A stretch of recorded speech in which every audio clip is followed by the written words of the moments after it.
अटल pension योजना। मेरे भाई सबसे पहले एक बात समझिए, अटल पेंशन योजना भारत सरकार के द्वारा चलाया गया एक सरकारी योजना है और ये योजना जो है बहुत ही बढ़िया है। जितना भी योजना है सरकारी योजना, सभी योजना में से एक नंबर योजना मेरे को लगता है अटल पेंशन योजना। और बहुत लोग का कहना है अटल पेंशन योजना बहुत बढ़िया योजना है।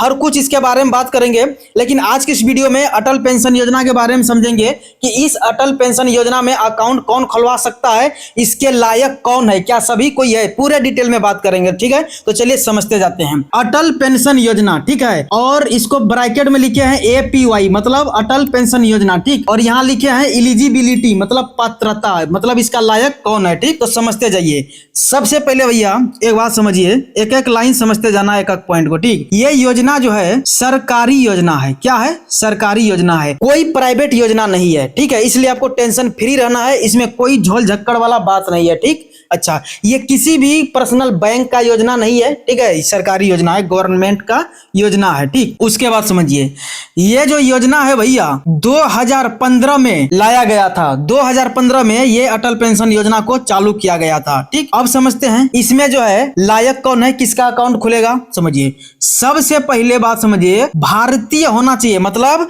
वैसा आदमी जो इंडिया का है, इंडिया में जन्म लिया है और नागरिकता उसी के पास है। ठीक है, मतलब इंडिया का नागरिकता है, रहता है भारत में, वही आदमी अकाउंट खुलवा सकता है। ठीक, उसके बाद समझिए, अटल पेंशन योजना के अंदर लड़का भी अकाउंट खुलवा सकता है और लड़की भी अकाउंट खुलवा सकती है। भैया बहुत ऐसा योजना होता है कि जिसमें सिर्फ लड़का के लिए प्रावधान होता है, मतलब सिर्फ लड़का अकाउंट खोल सकता है, और बहुत ऐसा योजना है सरकारी योजना जिसमें सिर्फ लड़की का अकाउंट खुलता है। जैसे सुकन्या समृद्धि योजना का बात करें तो सिर्फ लड़की का अकाउंट खुलता है, लेकिन अटल पेंशन योजना एक ऐसा योजना है लड़का भी अकाउंट खुलवा सकता है और लड़की भी अकाउंट खुलवा सकती है, मतलब अटल पेंशन योजना का लाभ उठा सकती है। ठीक है, एक एक बात को समझते जाएंगे, बिल्कुल ध्यानपूर्वक वीडियो देखते जाइएगा, और वीडियो पसंद आए तो वीडियो को अभी लाइक कीजिए। ठीक, उसके बाद समझिए भैया, इसमें एक नियम है, 18 साल से लेके 40 साल यानी कि 18 वर्ष से लेके 40 वर्ष के बीच का कोई भी आदमी, लड़का हो या लड़की, अकाउंट खुलवा सकता है। ठीक है, लड़का भी खुलवा सकता है, लड़की, लेकिन कम से कम 18 साल उम्र होना चाहिए और ज्यादा से ज्यादा 40 साल उम्र होना चाहिए। अगर कोई 17 साल का लड़का है तो वो अकाउंट खुलवा लेगा? नहीं खुलवा सकता है। अगर कोई 41 साल का आदमी है तो क्या वो अकाउंट खुलवा सकता है? वो भी नहीं खुलवा सकता है। इतना बात आपको समझ में आ गया होगा। अच्छा, उसके बाद समझते हैं भैया, ये जो योजना है, अब आप कहेंगे खुलेगा कहां, तो समझिए, ये योजना खुलेगा डाकघर और बैंक दोनों जगह खुलता है। ठीक है, अच्छा, डाकघर में भी खुलेगा और कोई भी बैंक हो सकता है, चाहे प्राइवेट बैंक हो या सरकारी बैंक हो। प्राइवेट बैंक बोले तो HDFC, ICICI, Kotak Mahindra bank, axis bank हो गया, और बहुत सारा प्राइवेट बैंक है। और सरकारी बैंक का बात करें तो इंडियन ओवरसीज बैंक हो गया, भारतीय स्टेट बैंक हो गया, यूको बैंक हो गया, PNB हो गया, तमाम बैंक है। कोई भी बैंक में अकाउंट खुलवा सकते हैं। या और एक नियम है कि RBI के द्वारा रजिस्टर्ड कोई भी संस्था है तो वहां भी अक्सर खुलता है अटल पेंशन योजना। ठीक है, तो आप अपने सुविधा के अनुसार कहीं भी खुलवा सकते हैं, आप कहीं भी खुलवाइए, कोई प्रॉब्लम नहीं है, लेकिन वो पैसा जाएगा सरकार के खाता में, सरकार के योजना के अंतर्गत जाएगा, अटल पेंशन योजना में जाएगा। ठीक है, अच्छा, उसके बाद समझिए, उसके बाद क्या नियम है भैया,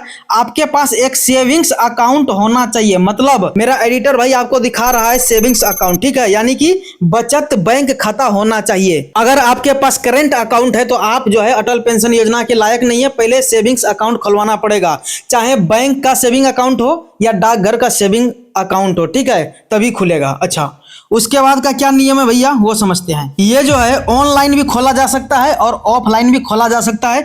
एक एप्लीकेशन आता है, उस एप्लीकेशन के माध्यम से घर बैठे भी ऑनलाइन खोल सकते हैं, और आप बैंक जाके या डाकघर जाके भी खोल सकते हैं, और वेबसाइट भी आता है। ठीक है, उसके बारे में बाद में बात करेंगे, आगे बात करेंगे। ठीक है, पहले मुख्य नियम को हम लोग समझ लेते हैं। उसके बाद का नियम है, यहां समझिए भैया, एक खाता धारक बराबर एक खाता APY का। मतलब क्या हुआ, जैसे हम लोग अकाउंट खुलवाते हैं किसी भी प्रकार का, जैसे सेविंग अकाउंट खुलवाते हैं, जैसे भारतीय स्टेट बैंक में खुलवा लिए तो सेविंग अकाउंट यूको बैंक में भी खुलवा लेते हैं, HDFC में भी खुलवा लेते हैं। लेकिन यहाँ नियम है, एक आदमी खाता धारक, मतलब एक आदमी हुआ समझिए, तो एक आदमी यानी एक खाता धारक एक ही खाता खुलवा सकता है। ठीक है, अगर कोई बैंक में खुलवा लिया है तो सोचेगा चलो बैंक में भी खुलवा लिए हैं और डाकघर में भी जाके खुलवा लेते हैं। डाकघर वाला को क्या क्या पता है कि मेरा बैंक में भी अकाउंट है? ऐसा नहीं होगा भैया, ठीक है।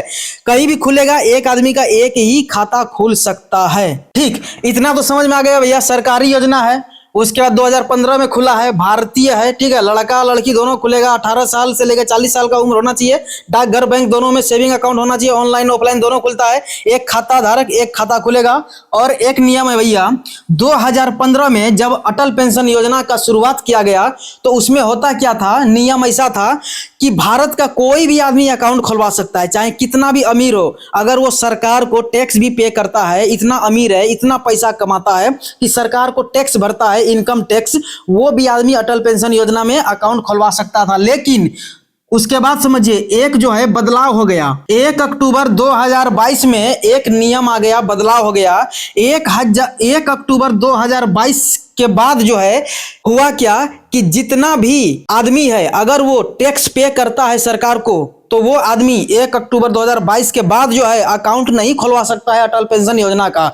या कभी पहले टैक्स को पे करता हो, अभी न भी करता हो, फिर भी वो आदमी अकाउंट नहीं खुलवा सकता है, क्योंकि ये अटल पेंशन योजना गरीब आदमी के लिए है, जो ठेला चलाता है, जो मजदूरी करता है, जो किसानी करता है, जो किसी न किसी कंपनी के अंदर छोटा मोटा काम करता है, 5-10 हजार 20 हजार 25 हजार कमाता है, ऐसे आदमी के लिए प्रावधान है, अमीर लोगों के लिए नहीं है, ठीक है। अच्छा, उसके बाद क्या है भैया नियम, जब 2015 में यह योजना का शुरुआत किया गया था तो सभी आदमी के लिए तो प्रावधान था, सब कोई खुलवा सकता है।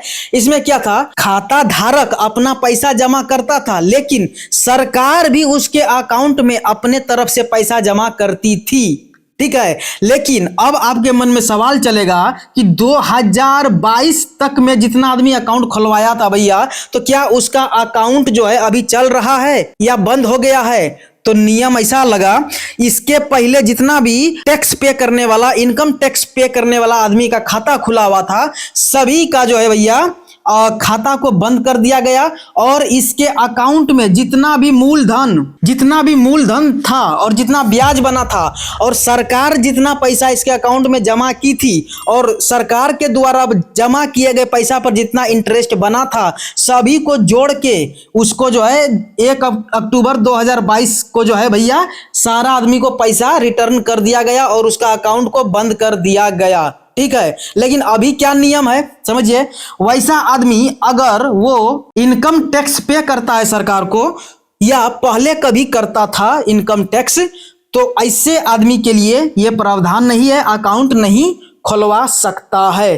तो इसी प्रकार का जो है भैया यही कुछ नियम है अटल पेंशन योजना के अंदर। और समझते हैं, जब आदमी का, लड़का हो या लड़की, कोई भी हो, स्त्री पुरुष कोई भी हो, अगर 60 साल उम्र उसका पूर गया तो 60 साल के बाद जितना दिन तक जीवित रहेगा उसका मृत्यु तक उसको पैसा मिलेगा। कितना पैसा मिलेगा भैया?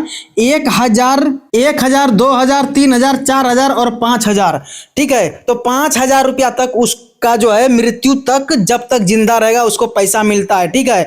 लेकिन भैया इसमें पैसा जमा करना पड़ता है, बहुत छोटा रकम जमा करना पड़ता है। कैसे पूरा जमा हो जाएगा पैसा और कैसे उम्र निकल जाएगा पता भी नहीं चलेगा, ठीक है। तो आज के लिए इतना ही रखते हैं, अगला वीडियो में समझेंगे पैसा जमा करने का क्या नियम है, कितना पैसा जमा करने पर कितना क्या मिलता है, ठीक है। अगर उसके बारे में समझना है तो इस वाले वीडियो पे क्लिक कीजिए और पैसा जमा करने का नियम को सीखिए। वीडियो से कुछ नॉलेज मिला, लाइक कीजिए, कमेंट कीजिए, शेयर कीजिए, चैनल को भी जरूर सब्सक्राइब कर लीजिएगा। बहुत बहुत शुक्रिया आपका।